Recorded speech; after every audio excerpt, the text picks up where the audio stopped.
like to share a view on the UB Esports, I would love to, because I have Greg's view, but it's nice to hear also a more objective view. I'm happy to jump in. I think that we're solving some problems that no one else is doing. And I think that I've spent enough time from the professional league and team side to hear a lot of what their pain points are. And I think that we're coming to them with a solution. But we're also in the phase of building where we can pivot and add more robust features in certain aspects that we need to. But I just think that I'm very aware of what they're not doing, and I think we're coming in with a solution.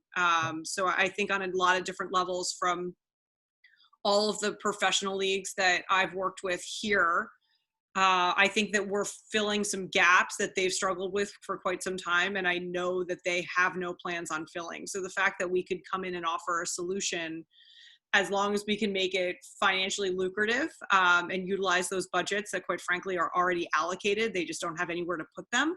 I think we're a really solutions-based company, and that's what attracted it for me. Okay. Yeah, thanks. Before, actually, well, I want to echo that. Sorry, you want to go ahead? Okay. Before you came in, I think what we realized is this is an unstructured market, and in terms of esports, ESL, Ralph and team have done a tremendous job, no doubt, to pick up the premium, the UEFA Champions League. But anything below is unstructured and is a mess. And if we are able to align and create a community, that's very valuable. And that's what I see, particularly in UB Sports. I mean, Eversport was already the largest for live streaming. We had 10,000 live events of long tail sports. But I think it's beyond live streaming. There is a lot of more content which is outside of live streaming, which is about mental health, it's about education, it's about training, it's about so many other things which are important now more than ever. And no one had ever the ambitious goal to put everything on one platform. Yeah, makes sense. Go ahead. Bill, I really want to echo what both Kelly and Carl are saying, because it's kind of what I wanted to do. Working with sports for all those years, you see the broad side of everything, but you don't really see the interior part of it. So a lot of the children coming up don't have no idea what's going on. Pro athletes don't have any idea how to handle the being as pro athlete. College don't know where to go, what's going on, and there's a lot of sports out there that people can get involved with. So the training and the understanding of the sport and intricacies, not only of the sport itself, but how to become a better person in your sport, was really intrigued me about that, because it's not just one sport, it's all of them. And having a platform that someone can go to is a very good opportunity. And I think we can make money out of deals even better. But I think it's really good for globally for anybody who wants to be interested in any kind of sports activity. Mm-hmm. Makes sense. Yeah. By the way, and when I mention money, look, I definitely see the personal value and the motivation of anybody who is involved in this kind of project. Maybe I'll be more pragmatic sometimes. It's just because I think at the end of the day, the project has to be sustainable. And if it's not financially sustainable, all the good motivations behind that, they also go down with the project itself. So it's I definitely understand that the idea and the heart that all of you and Greg has put behind this project. And the only thing is that I'm concerned about the money, not because it's my motivation or my driver at all, not at all, but basically because if there's no good revenue model and revenue streams, there are no right partnerships, and we all know the challenges of programmatic advertising and the traction, all these numbers, at times they don't match. Then the good motivations and the great value and the mission behind the project dies because the platform is not sustainable in the long term from a financial point of view. But I mean, I'm not saying anything new to all of you that obviously you know perfectly. But Greg, I don't know if you have any point that you would like to touch. I don't want to take take control of the session or the discussion at all. Well, that question's always plagued me, and I've heard it a lot still talking to investors, and as an investor myself and as an investment advisor, that's one of the first questions I would ask. You know, how are you guys going to survive? And in building the revenue model, we actually are seeing more opportunities for revenue now than I even thought of before. But if you put the concept of not just programmatic advertising, because I think that's all great for filler, but there are so many great endemic suppliers that become advertisers that are really important for us, because we can sell that advertising for a penny a view versus a quarter of a penny per view, or more. You know, you get to video ads, that's even more than that. So I think there's a great opportunity there. I think by bringing in a really robust and broad video system and a bunch of content on video for everything, for skills and drills to competition to full-length movies for sports, I think we have an opportunity to advertise there and become sort of the cherished video provider for that. And that comes along with a lot of advertising, but also an opportunity for subscriptions. I think subscriptions are probably, well, they are the fastest growing part of revenue on the web right now. And I see us being able to capitalize on that, not only for our own subscriptions, but also by bringing in ESPN, Hulu, Sling, all those organizations, and to offer them through UB Sports, we would be getting 10 to 30% of those revenues every month. I think that would be really smart if we not only get the big guys, but also the IMGs and octagons of the world to bring in their training and coaching videos, which they have also for subscription already. And then, of course, selling the stuff. I mean, it's just in the United States, it's a $100 billion marketplace a year.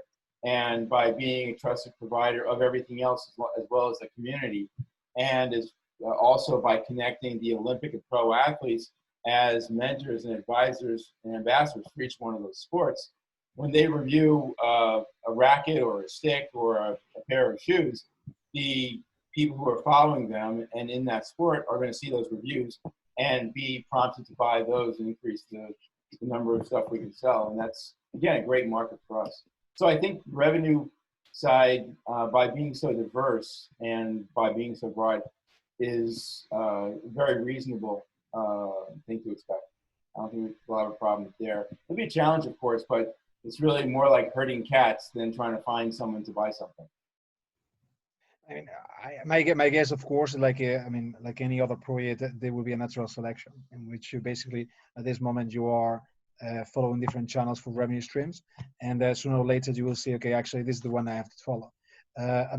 You mentioned about video content. If that is what you want to do, basically, and you are thinking about subscription model, you have to also keep in mind with respect to the willingness to pay. I mean, that is obviously something that is essential to any kind of media distribution platform. And that there are many people who are interested in watching certain content.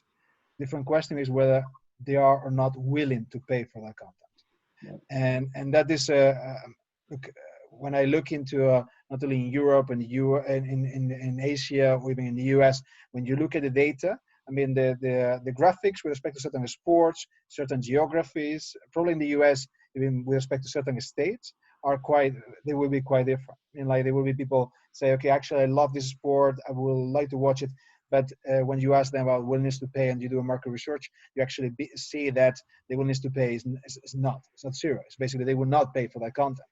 And we have seen that in Europe also with a lot of content, and Carl was mentioned before about different sports. You see that with F1 when you talk about motorsports, you see that with football, when you talk about Premier League or any other big competition, the big let's say the big money with respect to right holders.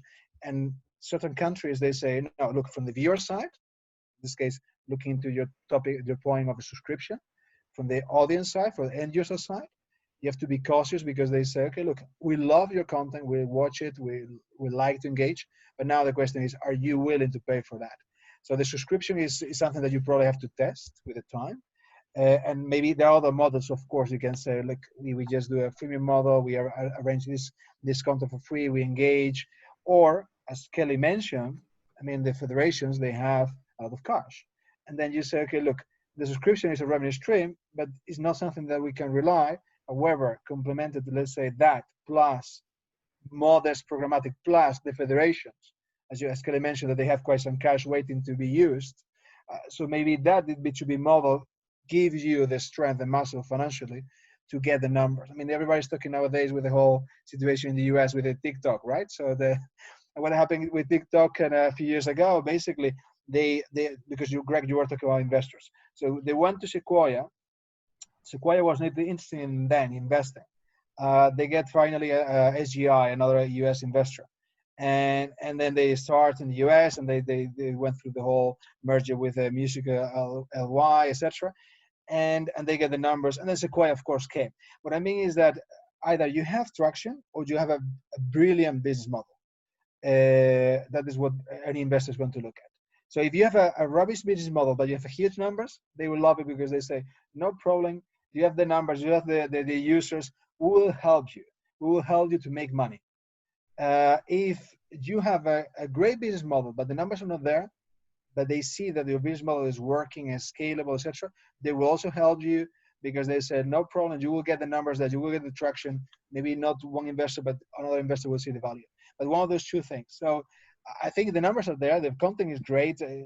Proof of that is the team that you have here. The people are really engaged. People with a lot of experience in the industry are engaged with that, and the users are there. And yeah, it's looking into the content. Greg, if you look into content, are you, and a question to the entire team is, are you looking into content on mainstream sports, or also probably like we were talking about Dania before about, for instance, let's say college sports, and not, by the way, with college, I mean in the US, non-mainstream, because I mean, obviously college basketball is huge in the US, but let's say the non-mainstream, you know, maybe lacrosse or other sports that they are not so in the. Are you looking into that? I asked you the question on that because nowadays there are a lot of solutions on remote and automatic production, live production, as many of you know. And that may help you to scale. Might even introduce you a couple of companies on that. And then, because basically, if you go to the production companies, and Bill has a production company, and there are, I think, more people here involved in production, Roger also, you go to production, you bring a tech enabler on automatic production or remote production, cost efficient. Cost efficient, by the way, means like $1,000 per event, and all of a sudden, or below, and all of a sudden you have a huge amount of relevant content that until now you didn't have. You can stream that on your platform, and maybe you are even getting a new revenue model there. I just throw in this. Probably it's not the time and the place, but just brainstorming a little bit. I don't know if you have you looked into automatic production? Number one, yes. I think that our forte is going to be with low profile sports. And because there's, first of all, that's 80% of the population here in the United States is playing the lower profile sports. And unfortunately, 20% of the institutional, retail, and broadcast, less than that percentage of broadcast, is about the lower profile sports. But again, that's where the bulk of the people are.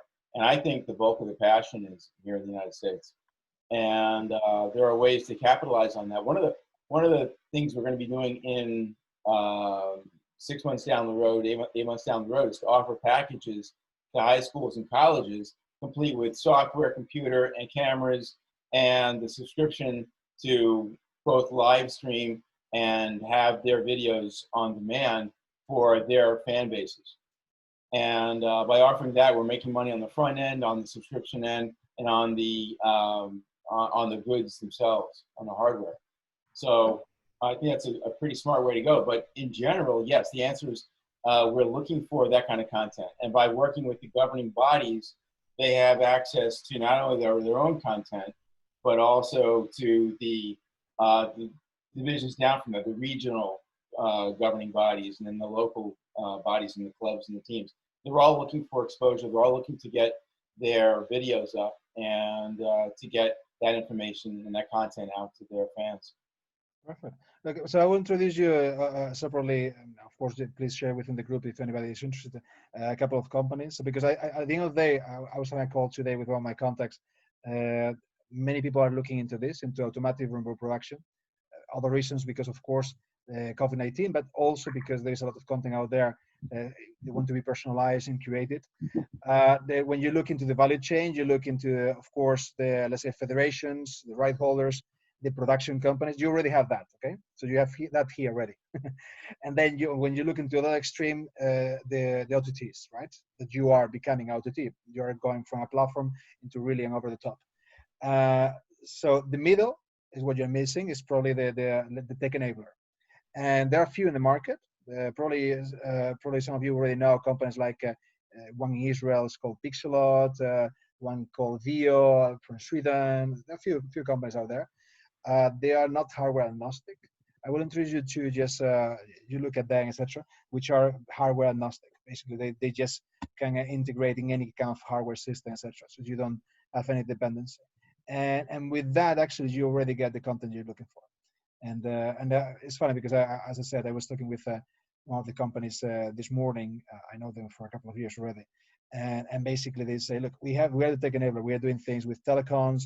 We are doing things with production companies, etc. And at the end of the day, everybody wins because basically the OTTs want more content, etc. So anyway, I will not hold there the topic, but just it's a thought on maybe helping you with the content piece.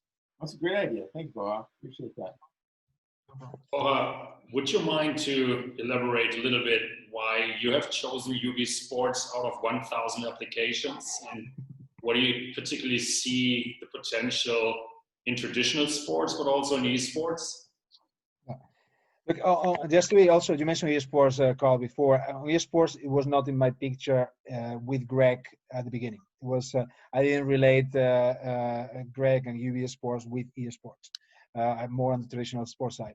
As I mentioned, also obviously I have myself a lot of connection with the media side, with the traditional media sports and other content. And with esports, I know if some of you have been watching. I mean, the demo day last week, I was interviewing Ralph from the ESL, and the esports world is also doing the same thing from a different angle. They have a great user experience, but they have no idea how to deal with media licensing. So answering your question about the UB Sports and my interest. Look, first, I mean, I would say, I don't know, 50%, whatever it was Greg. To be quite clear. On paper, it is, I mean, let's say this, it is, when you see it on paper, you say, oof, because, and then just simply because it's an aggregator of content. And nowadays, there's so much content. There's so much content out there, so much that people are not able to reach. And people are talking about curated content, etc. However, UB Sports is going a different direction. It's going like, no, we are going to aggregate, we are going to curate content, but a lot of content. We're not going to do a niche. We're not going to do we are going to focus, for instance, there's a company in the cohort that is a great rival, a colleague, let's say, from Greg.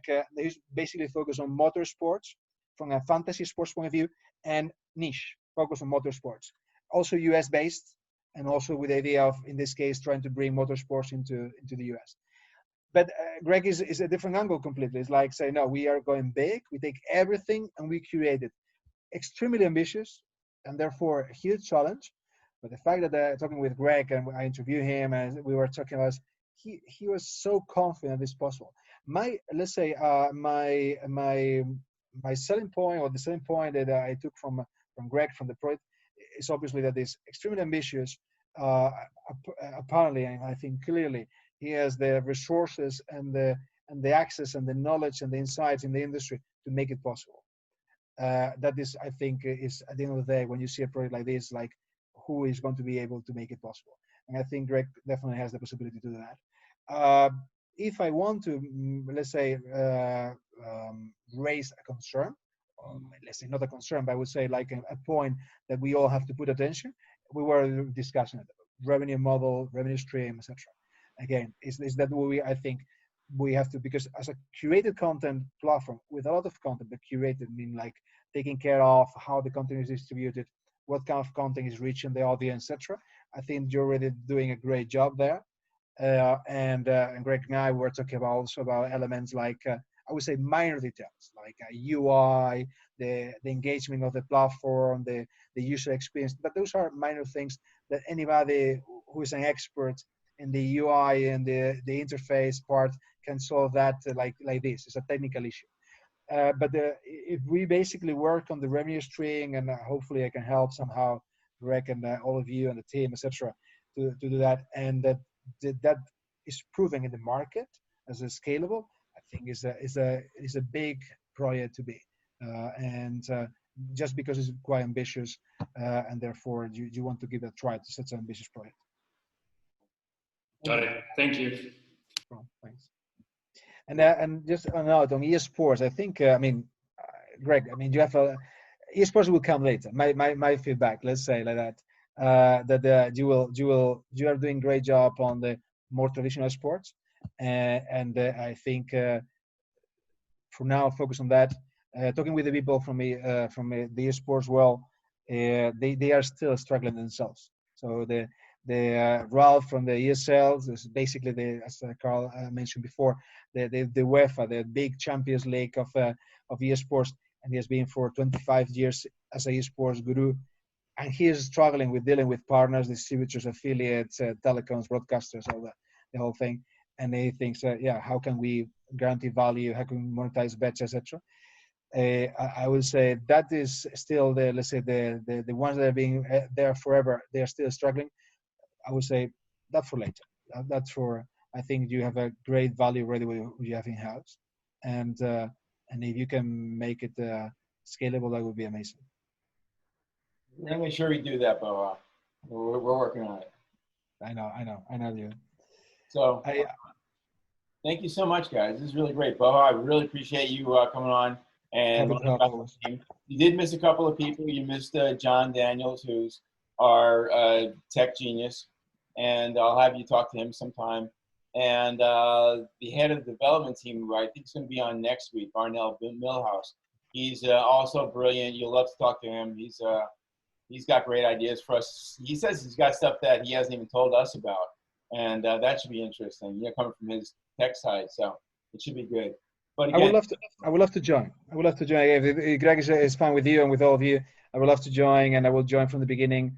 And we'll love to listen the insights, how all you're doing, etc. I would love to. We'd love to have you. Thank you. Thanks a lot. Thank you all. thank you, Thank everybody. you very much. Bye, guys. Have a great day. Take care. Thank you. Take care. Bye.